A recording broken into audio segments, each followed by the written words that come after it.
Well, ladies and gentlemen, second video of the day, Jay Snip to the fourth power, Realist News, YouTube. I have to say, trying to be unbiased and things, as a true, reporter, if you will.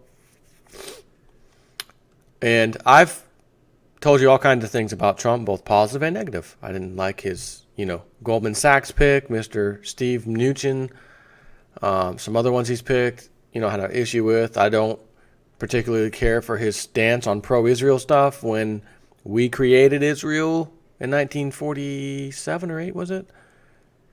This is not the Israel that even the Bible speaks of. This is not that Israel, okay? Plain and simple.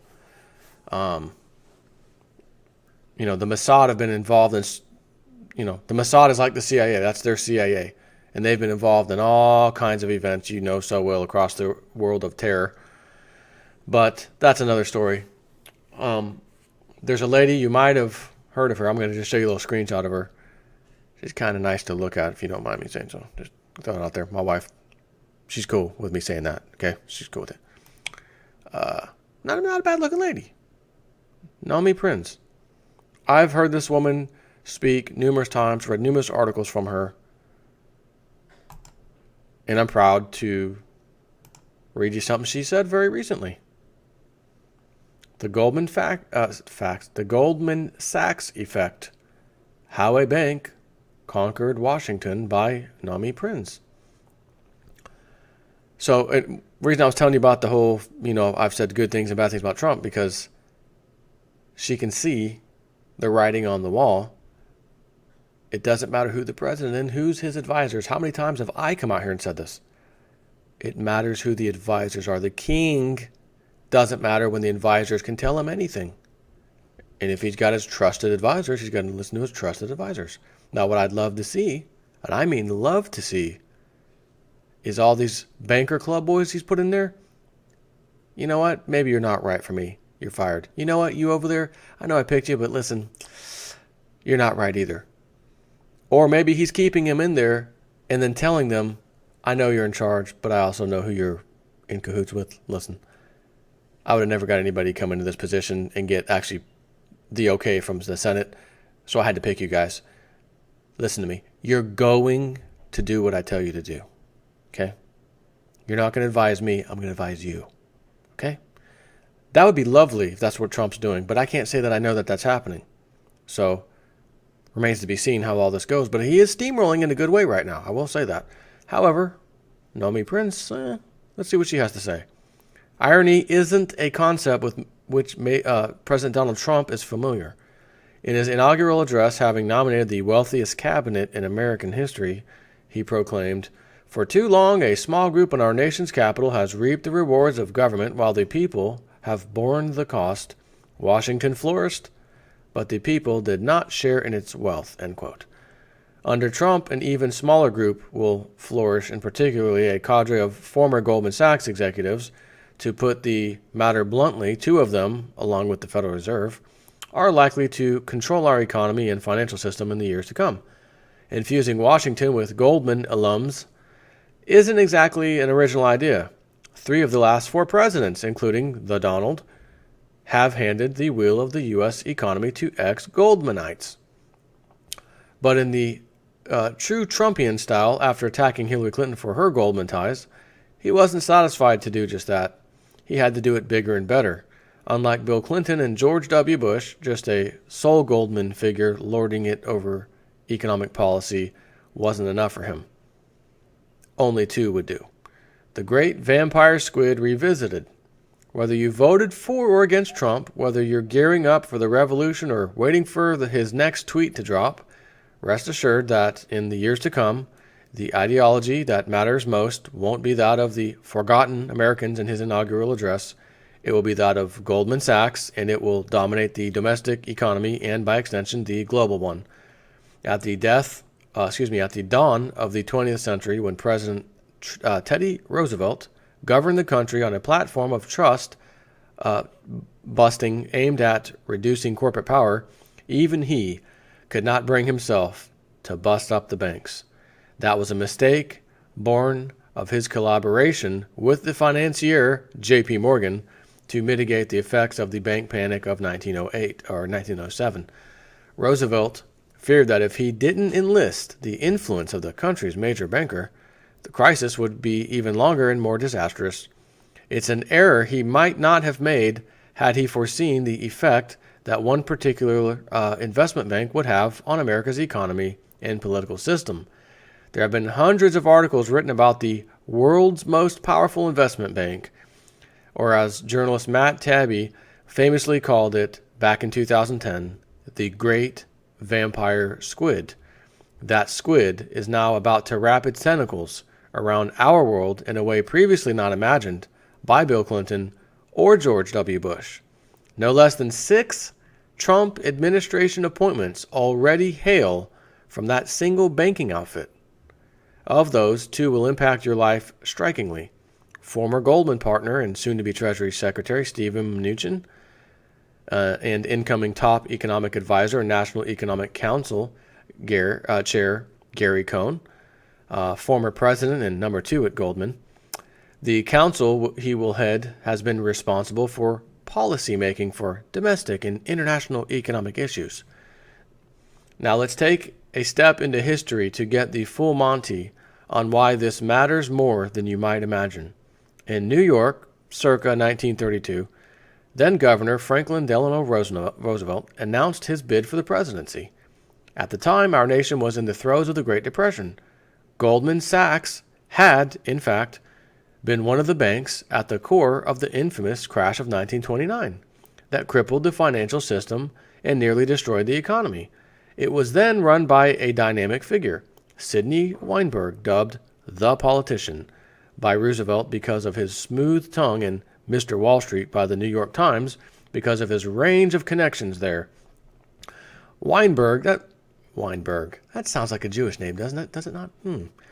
Weinberg quickly grasped that to have a chance at redeeming his firm's reputation from the ashes of public opinion, he would need to aim high indeed, so he made himself indispensable to Roosevelt's campaign for the presidency, soon embedding himself on the Democratic National Campaign Executive Committee. After victory, he was not forgotten. FDR named him to the Business Advisory Council of the Department of Commerce, even as he continued to run Goldman Sachs. He would, in fact, go on to serve as an advisor to 5 more presidents, while Goldman would be transformed from a boutique banking operation into a global leviathan with a direct phone line to whichever president held office and a permanent seat at the table in political and financial Washington. Now let's jump forward to the 1990s when Robert Rubin, co-chairman of Goldman Sachs, took a page from Weinberg's playbook. He recognized the potential in a young, charismatic governor from Arkansas with a favorable attitude towards banks. Since Bill Clinton was far less known than FDR had been, Rubin didn't exactly cozy up to him from the get-go. It was another Goldman Sachs executive, Mr. Ken Brody, who introduced them. But Rubin would eventually help Clinton gain Wall Street cred and then the kind of funding that would make him successful in his 1992 run for the presidency possible. Those were favors that the new president wouldn't forget. As a reward, and because he felt comfortable with Rubin's economic philosophy, Clinton created a special post just for him, first chair of the new National Economic Council. It was then only a matter of time until he was elevated to Treasury Secretary. In that position, he would accomplish something Ronald Reagan, the first president to appoint a Treasury Secretary directly from Wall Street, former CEO of Merrill Lynch, Donald Reagan, and George Herbert Walker Bush failed to do. He would get the Glass-Steagall Act of 1933 repealed by hustling President Clinton into backing such a move. FDR had signed the act in order to separate investment banks from commercial banks, ensuring that risky and speculative banking practices would not be funded with the deposits of hardworking Americans. The act did what it was intended to do. It inoculated the nation against the previously reckless behavior of its biggest banks. Rubin, who had left government service 6 months earlier, wasn't even in Washington when, on November 12, 1999, Clinton signed the Graham-Leach-Bliley Act that repealed Glass-Steagall. He had, however, become a board member of Citigroup, one of the key beneficiaries of that repeal, about 2 weeks earlier. What a coincidence. As Treasury Secretary, Rubin also helped craft the North American Free Trade Agreement, or NAFTA. He subsequently convinced both President Clinton and Congress to raid U.S. taxpayer coffers to help Mexico when its banking system and peso crashed thanks to NAFTA. In reality, of course, he was lending a hand to American banks with exposure in Mexico. The subsequent $25 billion bailout would protect Goldman Sachs, as well as other big Wall Street banks, from losing boatloads of money. Think of it as a test run for the great bailout of 2008. Can I just stop for a second and just say, does this lady know what she's talking about? Or does she know what she's talking about? Okay. A world made by and for Goldman Sachs. Moving on to more recent history, consider a moment when yet another Goldmanite was at the helm of the economy.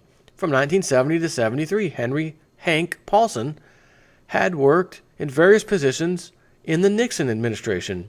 In 1974, he joined Goldman Sachs, becoming its chairman and CEO in 1999. I was at Goldman at that time. This is her. She left in 2002. I remember the constant internal chatter about whether an investment bank like Goldman could continue to compete against the super banks that the Glass-Steagall repeal had created. The buzz was that if Goldman and similar investment banks were allowed to borrow more against their assets, as in leverage themselves in banking speak, they wouldn't need to use individual deposits as collateral for their riskier deals. In 2004, Mr. Paulson helped convince the Securities and Exchange Commission, or SEC, to change its regulations so that investment banks could operate as if they had the kind of collateral or backing for their trades that Goliath like Citigroup and J.P. Morgan Chase had. As a result, Goldman Sachs, Lehman Brothers, and Bear Stearns, to name three, that would become notorious in the economic meltdown only 4 years later, and all ones for which I once worked, she says, promptly leveraged themselves to the hilt. As they were doing so, George W. Bush made Paulson his third and final Treasury Secretary. In that capacity, Paulson managed to completely ignore the crisis brewing as a direct result of the repeal of Glass-Steagall. The one I predicted was coming in an article, or maybe a book named Other People's Money, she wrote. The book I wrote when I left Goldman Sachs, she says. In 2006, Paulson was questioned on his obvious conflicts of interest and responded, quote, "Conflicts are a fact of life in many, if not most, institutions, ranging from the political arena and government to media and industry. The key is how we manage them," end quote. At the time, I wrote, quote, "The question isn't how it's a conflict of interest for Paulson to preside over our country's economy, but how it's not. For men like Paulson, after all, such conflicts don't just involve their business holdings. They also involve the ideology associated with those holdings, which for him at that time came down to a deep belief in pursuing the full-scale deregulation of banking. Paulson was, of course, Treasury Secretary for the period in which the 2008 financial crisis was brewing and then erupted. When it happened, he was the one who got to decide which banks survived and which ones died. Under his administrations, Lehman Brothers died. Bear Stearns was given to J.P. Morgan Chase, along with plenty of government financial support. And you won't be surprised to learn that Goldman Sachs thrived. While designing that outcome under the pressure of the moment, Paulson pled with Nancy Pelosi to press the Democrats in the House of Representatives to support a staggering $700 billion bailout.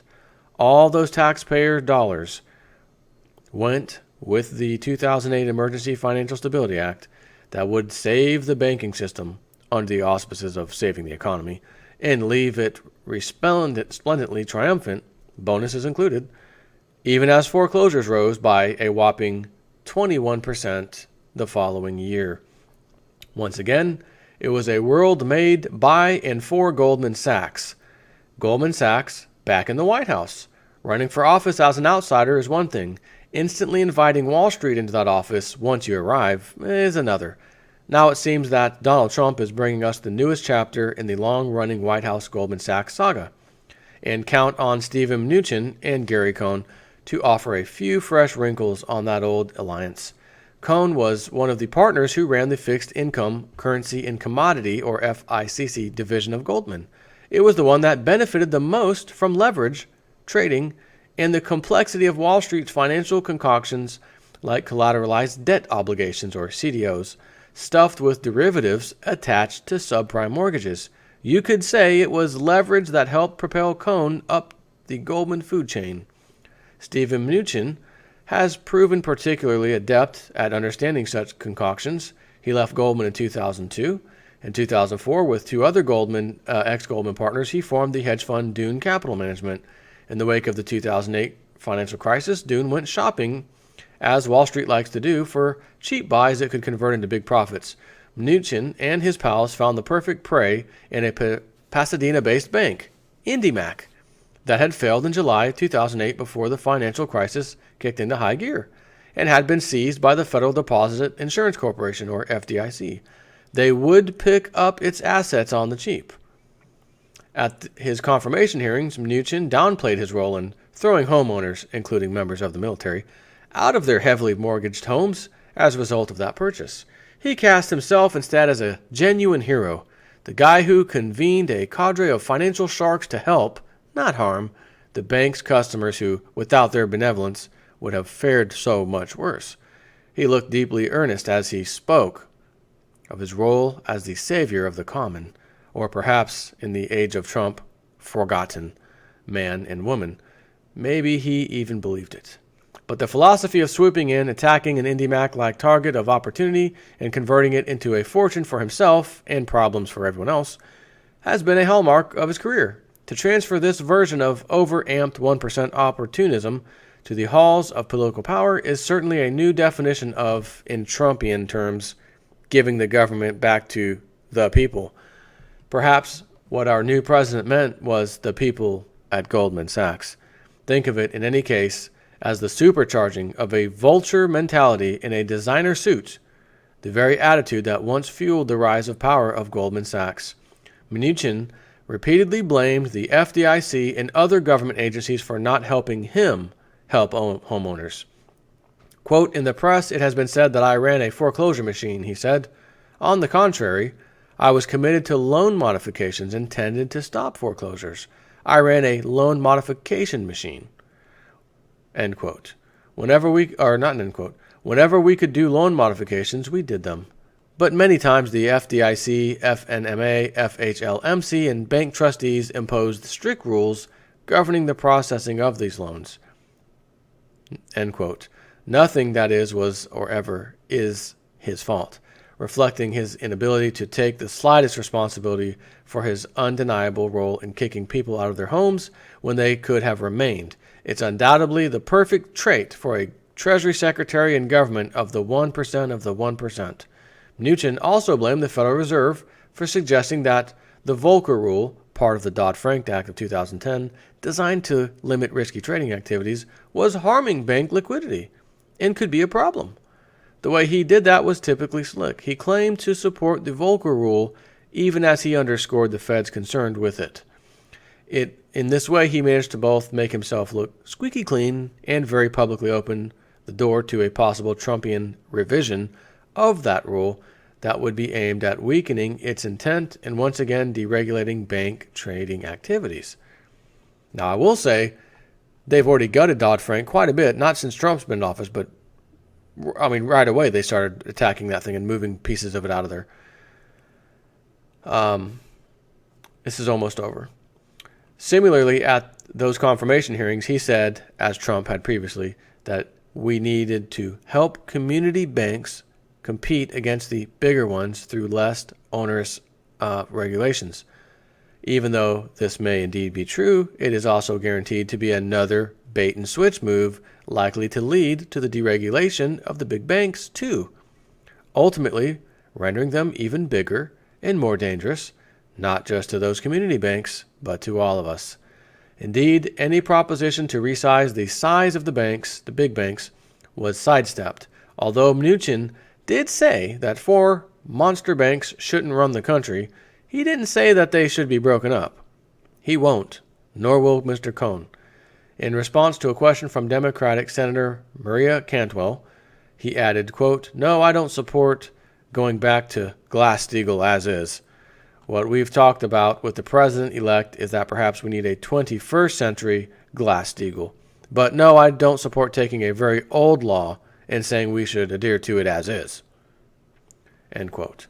So although the reinstatement of Glass-Steagall was part of the 2016 Republican election platform, it's likely to prove just another of Trump's many tactics to gain votes. In this case, from Bernie Sanders supporters and libertarians, we see too big to fail institutions and a big bank bailout policy as wrong and dangerous. Rest assured, though, Mnuchin and his Goldman Sachs pals will allow the largest Wall Street players to remain as virulent and parasitic as they are now, if not more so. Goldman itself just announced that it was the world's top merger and acquisitions advisor for the 6th consecutive year. In other words, the real deal maker isn't the former ruler of the Celebrity Apprentice, but Goldman Sachs. The government might change, but Goldman stays the same. And the traffic pileup of Goldman personalities in Trump's corner made their fortunes doing deals, and not the kind that benefited the public either. A former Goldman colleague recently asked me whether it was just possible that Mnuchin was a good person. I can't answer that. It's something only he knows for sure. But no matter how earnest or sympathetic to the little guy he tried to do before that Senate Confirmation Committee, I do know one thing. He's also a shark. And sharks do what they're best at and what's best for them. They smell blood in the water and they go for the kill. This is, think of it as the Goldman Sachs effect. In the waters of the Trump-Goldman era, don't doubt for a second that the blood will be our own. That's a little painful to read. That's a little painful for me to read. Again, I'm pro-Trump. I see what he's doing. He's doing right thing after right thing after right thing. I'm applauding him. Trump train, get on the Trump train. Come on, ride the train, Trump train, and ride it. But again, and I've discussed this. This is my first time saying, hey, I'm not really happy about his picks. He's got Goldman in there. We do have to give the guy some time. I'm going to say it. We have to give him some time. He may have had those people in there to say, you guys are responsible for this. And rather than sending you guys to jail, I'm making you my closest pals. You're just going to fix things. And you're going to feel good about it. You're going to fix things because I'm going to tell you what I want done and you're going to do it. And then you're going to take the bad Goldman Sachs name and turn it into possibly a good name based off what you guys do. Maybe that's the kind of conversations he's having. We do know he's completely anti-establishment. I mean, the whole entire establishment was against this guy, Trump. So again, part of me just says there's a reason he's doing this. He's made these picks. He knows if he really wanted the people he really wanted in there, they would never get past the Senate confirmation. He'd be dead in the water. So he picked the less sharky, if you will, of the Goldman boys to put in there. Maybe that's his plan. So I do have to say, let's wait and see. But you can't argue with anything that this woman just said that I read to you, okay? And I felt like that was very worthy of bringing to your attention, even for the most staunch, like myself, Trump supporters. It's something we need to be aware of. Not going, oh, no. No, just put it in the back of your mind, file it away for a little bit, but don't forget it. We need to see how this starts going, right? We need to see what happens with this. So that's it. Take care.